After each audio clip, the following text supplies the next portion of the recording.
Hi everybody, we're back in the apartment in Marbella. It's been nearly a week since we started working here, breaking down all the walls. So as you can see, we'll walk around. We got all the rumble here. This will be disposed of very shortly. So we've taken now all the walls down. This little laundry room will disappear. This is actually going to be the new kitchen, as I said before. So let me show you how that actually looks in the 3D we've had. So there you go.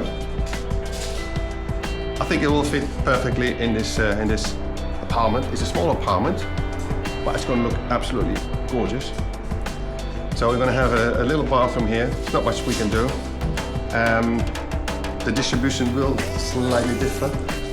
We're taking away the wardrobe here, new bedroom, and obviously this is going to be the completely ensuite one with a completely new bathroom design. The new bedroom. Absolutely everything will be renewed. Electricity, plumbing, wardrobes, literally everything. So we stripped down now the whole apartment, as you can see. So from now we can start rebuilding. Up to the next update. Speak to you soon.